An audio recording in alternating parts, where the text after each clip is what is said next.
السلام علیکم. Principle of accounting 1 کے لیکچر 2 میں خوش آمدید. آج ہم جس ٹاپکس کا مطالعہ کریں گے اس میں ہم accounting systems and different form of business organization کے اوپر ہماری ڈسکشن ہوگی. کوشچن نمبر 4 از اباؤٹ کہ اکاؤنٹنگ سسٹم کیا ہے اور ڈفرینٹ بزنسز کون کون سا اکاؤنٹنگ سسٹم جو ہے یا ان کے لیے جو بیسٹ چوائس ہے کون سا اکاؤنٹنگ سسٹم ہے. اگر دیکھا جائے تو اکاؤنٹنگ سسٹم دو طرح کے ہیں. First is single entry system and second is double entry system.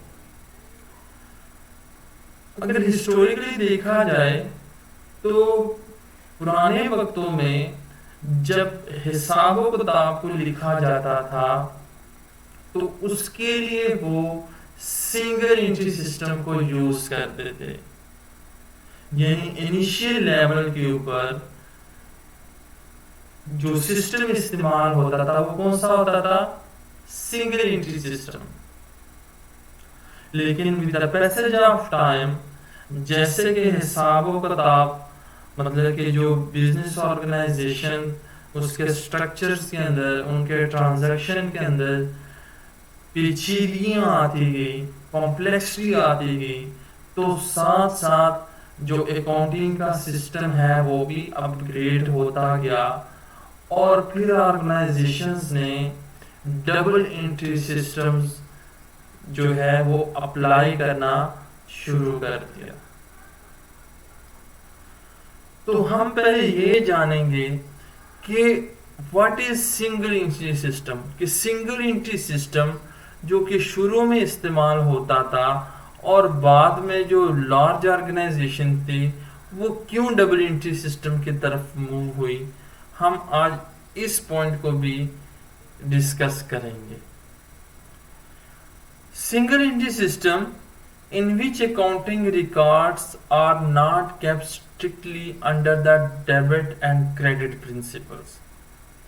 یعنی سنگل انٹری سسٹم کے اندر ہم ڈیبٹ اور کریڈٹ کے رول کو پراپر وے سے استعمال نہیں کرتے.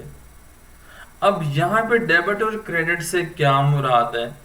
فار ایگزامپل ہم نے ایک ٹرانزیکشن کی ہے. ٹرانزیکشن کا مطلب ہے ہم نے کوئی لین دین کیا ہے، ہم نے کوئی چیز پرچیز کی ہے. Purchase furniture for cash rupees 10,000. ہم نے ایک فرنیچر خریدا ہے جو کہ 10,000 کا ہے. جب ہم اس کی انٹری کریں گے یعنی ہم اس کو جب ریکارڈ کریں گے تو آپ نے نارملی طور پہ دیکھا ہوگا جب ہم شاپس پہ جائیں یا کسی چھوٹی بزنس کے اندر تو وہاں کے اوپر زیادہ تر سنگل انٹری سسٹم کو یوز کیا جاتا ہے. کیسے؟ اب آپ نے فرنیچر پرچیز کیا تو آپ کیا کرتے ہیں، مطلب کہ ایک کاپی یا رجسٹر کے اوپر فرنیچر اور سامنے اماؤنٹ آپ نے لکھ دی. یعنی اب اس سے آپ کیا اخذ کرتے ہیں کہ میں نے فرنیچر 10,000 روپے کی مطلب کہ خریداری کی، 10,000 کا میں نے فرنیچر خریدا. یہ کیا کر رہے ہیں آپ؟ یہ جب آپ لکھتے ہیں اس وے سے تو اس کو ہم سنگل انٹری سسٹم کہتے ہیں. آپ سے یا میں سے مراد ہے ہم بزنس کی بات کر رہے ہیں. جب ہم بزنس کے اندر کوئی ٹرانزیکشن ہوتی ہے اور ہم اس وے سے لکھیں گے، یعنی یہاں پہ ہم یہ تو لکھ رہے ہیں کہ فرنیچر اور ساتھ میں اماؤنٹ، لیکن ہمیں پراپر شو نہیں ہو رہا کہ ہمارے پاس کون سی چیز آئی کون سی چیز گئی. یعنی ہونا تو یہ چاہیے کہ ہمارے پاس فرنیچر آئی، ہم لکھیں کہ فرنیچر آئی اور اس کے بدلے میں کیش گیا، لیکن ہم نارملی طور پہ ایک ہی چیز کو لکھ رہے ہیں کہ فرنیچر 10,000، جس سے ہمیں پتہ چلتا ہے کہ یہ ہمارا جو جس کے تھرو ہم یہ ریکارڈنگ کر رہے ہیں اس وجہ سے یہ ہمارا سنگل انٹری سسٹم ہے. یعنی ہم اس میں جو ڈیبٹ کریڈٹ رول ہے اس کو پراپر وے سے یہ استعمال نہیں کرتے. سیکنڈ اس کی آپ کی جرنل ایگزامپلز ہے. آپ نے روزانہ کا مشاہدہ کیا ہوگا. اگر آپ نے ایک شاپ والے کے پاس جاتے ہیں اور آپ نے اس سے کوئی دودھ جو ہے وہ کریڈٹ یعنی ادار کے اوپر اس سے آپ نے لگوایا ہے، مطلب کہ آپ نے اس کو کہا کہ میں 15 دنوں کے بعد یا 1 مہینے کے بعد میں آپ کو ہول میں ایٹ دا اینڈ کے اوپر پیمنٹ کر دوں گا، آپ مجھے ڈیلی بیس کے اوپر دودھ دیتے رہے. تو آپ نے دیکھا ہوگا اس کے پاس ایک لمبی سی بک ہوتی ہے اور اس کے اوپر وہ ڈیٹ ڈال کے وہ آگے دودھ اور آگے اماؤنٹ لکھ دیتا ہے.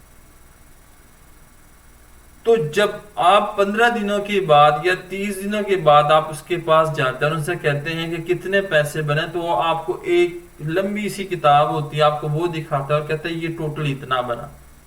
آپ اس کو چیک کرتے ہو، اس میں کیا لکھا ہوتا ہے؟ ڈیٹ لکھی ہوتی ہے، دودھ لکھا ہوتا ہے اور آگے اماؤنٹ لکھ دی ہوتی ہے، جس سے آپ اس نتیجے میں پہنچتے ہو نیچے ٹوٹل سے کہ اتنے پیسے واجب الادا ہے، یعنی میں نے اس شاپ والے کو، دودھ والے کو میں نے دینے. تو آپ اس کو جب وہ پیسے دیتے ہیں تو آپ نے دیکھا ہوگا شاپ والا جو ہے وہ اس کے اوپر کراس لگا دیتا ہے، یعنی کہ وہ اس کی طرف سے اب پیمنٹ آپ نے پے کر دی ہے، اب حساب نیل ہو گیا.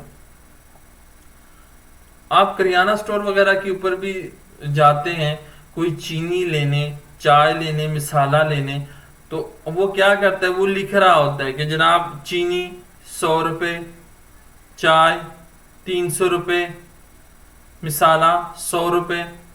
اب جب آپ اس کو پیمنٹ کرتے ہو آفٹر مطلب کہ ڈیو ڈیٹ کے اوپر، تو تب ٹوٹل آپ کر کے دے دیتا کہ یہ 500 روپے آپ دے دیں. تو آپ وہ دے کہ آپ 500 روپے دیتے، وہ کراس لگا کے نیکسٹ پیج کے اوپر دوبارہ سے حساب آپ کا یعنی کھاتا جو ہوتا ہے وہ آپ کا وہ سٹارٹ کر لیتے ہیں.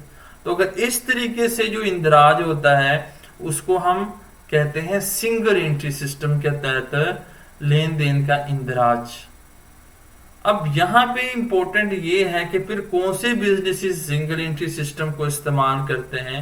نارملی طور پہ سنگل انٹری سسٹم کو جو چھوٹے پیمانے کے اوپر بزنسز ہیں، یعنی چھوٹے بزنسز ہیں جس کی آمدن کم ہوتی ہے، جس میں سرمایہ کاری کم ہوتی ہے، سنگل انٹری سسٹم کو وہی بزنسز استعمال کرتے ہیں، کیونکہ ان کی جو لین دین ہے کاروبار کے اندر وہ کم ہوتا ہے، پیسے کی جو انوالومنٹ ہے وہ کم ہوتا ہے. تو اس لیے ان کے لیے سنگل انٹری سسٹم کے تحت مختلف چیزوں کو مطلب کہ جو انٹریز ہیں اس کو مینج کرنا ایزی ہوتا ہے، اور اس سے ان کی ٹائم کی بچت بھی ہو جاتی ہے، اور جو لاگت آتی ہے، کیونکہ جب آپ ڈبل انٹری سسٹم کے لیے ایک پروفیشنل بندے کی ضرورت ہوتی ہے، اس سے بھی ان کو جو فیس پے کرنے سے بھی ان کو مطلب کہ جو ان کی لاگت آ رہی تھی وہ نہیں آتی، وہ بچت ہو جاتی ہے، سیونگ میں چلی جاتی ہے وہ چیز. تو نارملی چھوٹے پیمانے کی جس میں ہم سول پروپرائٹر کو دیکھتے ہیں، پارٹنرشپ کے اندر بھی ہم کیا کرتے ہیں؟ سنگل انٹری سسٹم کو یوز کیا جاتا ہے. تو یہ تھا ہمارا سنگل انٹری سسٹم، جس میں ہم اس کو اردو میں کہتے ہیں یک طرفہ اندراج کا نظام، یعنی ہم ایک ہی انٹری کا ایک ہی ہم اس کا ایفیکٹ شو کروا رہے ہوتے ہیں اور اس کے تحت ہم چیزوں کو لے کے چل رہے ہوتے ہیں. جب بزنس ایکسٹینڈ کرتا ہے، اس میں گروتھ آتی ہے، اس کی ٹرانزیکشن بڑھتی ہے، تو بعد میں ہم سنگل سے اس میں لے کے چلے جاتے ہیں کنورژن کے اندر، یعنی ہم اس کو موو کر لیتے ہیں پھر ڈبل انٹری سسٹم کے through. Single entry system method میں جب ہم ریکارڈنگ کرتے ہیں تو اس کے کچھ خصوصیات یا اس کے کچھ خامیاں بھی ہیں. اب سنگل انٹری سسٹم میں چنانچہ یک طرفہ اندراج کیا جاتا ہے، اور یہ چھوٹے بزنسز کے لیے ہوتا ہے، سمپل طریقہ ہوتا ہے، تو یہ اس کے خصوصیات ہیں. لیکن اس کے جو سب سے نقائص میں سے، جو نقصانات میں سے، وہ یہ ہے کہ یہاں پہ جو ریکارڈ آپ کے پاس ہوتا ہے وہ इनकम्प्लीट होता है, यानी मुकम्मल फॉर्म में नहीं होता।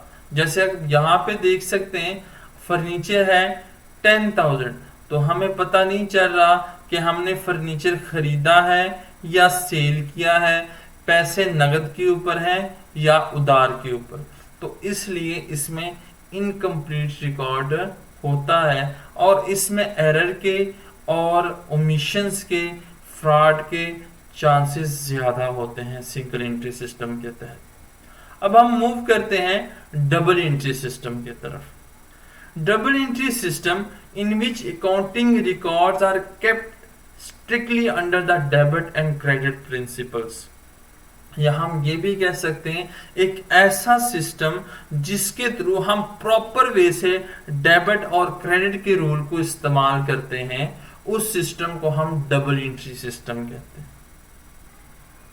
इसको हम उर्दू में कहते हैं दोहरे इंदराज का निजाम। अब डबल से ही आपको शो हो रहा है, जैसे कि हमने प्रीवियस ही उस एग्जांपल्स को हम यहां पे डिस्कस करते हैं कि परचेज फर्नीचर फॉर कैश 10,000, हमने एक लेन देन किया, एक ट्रांजैक्शन हुई बिजनेस के अंदर। जब हम बात करें तो मीन टू से बिजनेस की बात कर रहे हैं कि बिजनेस के अंदर हम क्या कर रहे हैं, परचेज की है कोई फर्नीचर कैश दे के, कैश की इवज हमने फर्नीचर परचेज की कितनी की 10,000 की।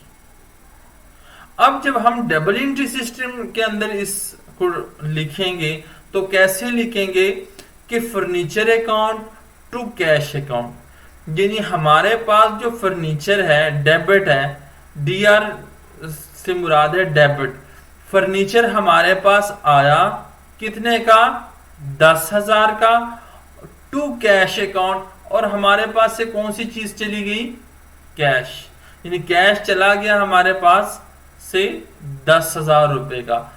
तो इस रूल के तहत every debit is equal to credit, यानी आप जो चीज आपके पास आ रही है वो इक्वल होगी उस चीज के जो आप उसको दे रहे हैं, यानी जो कंसिडरेशन होगी, जो आपस में लेन देन होगा, वो बिल्कुल उसकी जो अमाउंट होगी वो सेम होगी, यानी every debit is equal to credit.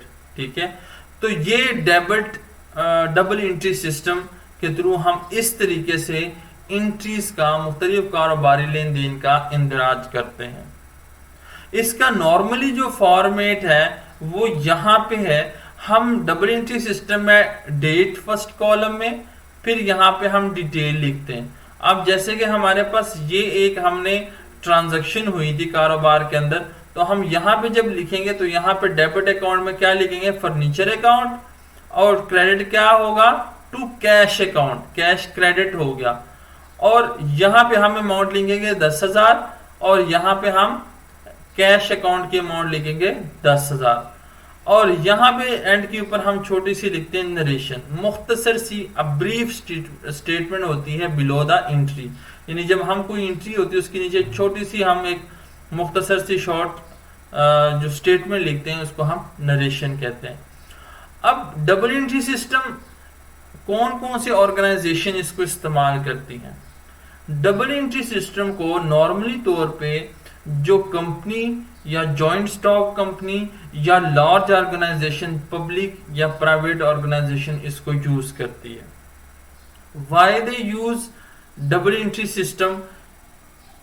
क्योंकि डबल एंट्री सिस्टम में हम क्या कर सकते हैं कि अगर जो इन्वेस्टमेंट है, जो कारोबारी ट्रांजैक्शंस हैं, अगर वो हजारों लाखों में भी हो तो हम प्रॉपर वे से, एक्यूरेट वे से, without any ambiguity, without any error, without any mistake, हम उसको क्या कर सकते हैं, लिख सकते हैं, और हम अपने बैलेंसेस जो हमारे पास आते हैं उसमें गलती के और मिस्टेक के चांसेस बहुत कम होते हैं।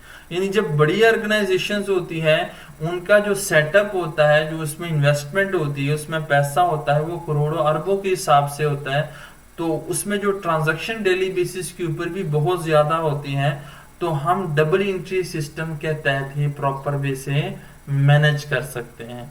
तो हम ये कह सकते हैं इसके डबल एंट्री सिस्टम के कैरेक्टरिस्टिक्स में कि ये कंप्लीट इंफॉर्मेशन हमें यानी कंप्लीट रिकॉर्ड हमें प्रोवाइड करती है।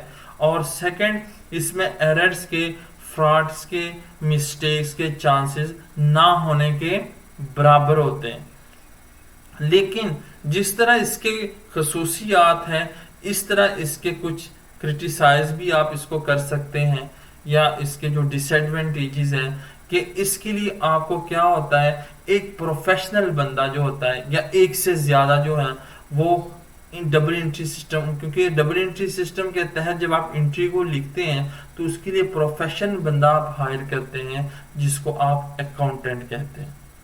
अब वो अकाउंटेंट कोई सीए का भी बंदा हो सकता है, कोई एसी सीए का भी हो सकता है, कोई एसीएमए का भी हो सकता है, कोई बीकॉम का, कोई एमफिल का, कोई भी अकाउंटेंट जो है अकाउंटिंग जिसकी बीकॉम प्लस मतलब कि कोई एजुकेशन है, आप उसको हायर कर सकते हैं। इन ऑर्गेनाइजेशन उसको हायर करती है क्योंकि उनको तमाम जो बिजनेस ट्रांजैक्शन को प्रॉपर वे है उसको लेके चलना, हिसाब किताब का उसका पता होता है, उसको उस चीज का नॉलेज होता है। तो बड़ी ऑर्गेनाइजेशन जो है वो डबल एंट्री सिस्टम को यूज करते हैं और इसके लिए बाकायदा प्रोफेशनल बंदे को हायर किया जाता है जिसकी अमाउंट जो होती है वो ज्यादा होती है। यानी अगर उसको सैलरी या उसकी फीस जो उनको प्रोवाइड की जाती है उस बंदे को, अकाउंटेंट को, जिसको हम पुराने वक्त का प्रीवियस लेक्चर्स में मैंने आपको बताया कि उसको हम मुंशी कहते थे, अब उसकी सैलरी बहुत ज्यादा होती है। अब मे बी उसकी सैलरी लाखों में हो, मे बी करोड़ों में हो, तो आपको उस बंदे को हायर करना पड़ता है। वाई? क्योंकि आपने कारोबारी इंतजाम और इंसराम को यानी कारोबार के मामलात को और उसके जो हिसाब किताब है उसको प्रॉपर वे से लेके चलना है ताकि किसी तरह की एम्बिग्विटी ना हो और क्लियर वे से कारोबार जो है वो रन किया जा सके।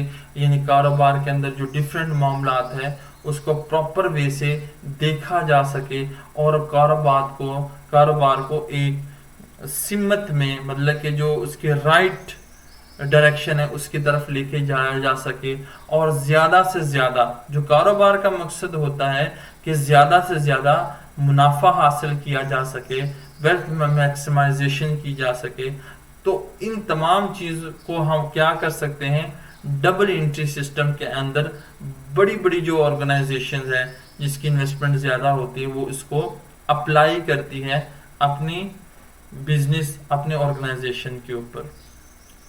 तो ये आज इसके कुछ मेरिट्स और डीमेरिट्स मैंने आपको बता दी हैं डबल एंट्री सिस्टम में कि डबल एंट्री सिस्टम के कौन कौन से फवायद हैं और कौन कौन से उसके नुकसानात हैं। हम चुनाचे बात कर रहे हैं अकाउंटिंग की, तो अकाउंटिंग में हम नॉर्मली तौर पे और स्पेसिफिकली हम डबल एंट्री सिस्टम की बात करते हैं क्योंकि ये एक प्रोफेशनल वे है जिसके थ्रू हम चीज़ों को रिकॉर्ड करते हैं और हम इस डबल एंट्री सिस्टम को हम सीखेंगे नेक्स्ट लेक्चर्स के अंदर कि हम किस तरीके से डबल एंट्री सिस्टम के तहत मुख्तलिफ ट्रांजैक्शंस की रिकॉर्डिंग कर सकते हैं, फिर उसकी हम क्लासिफाई करते हैं, समराइज करते हैं और एट द एंड के ऊपर हम इसको इंटरप्रेट करते हैं।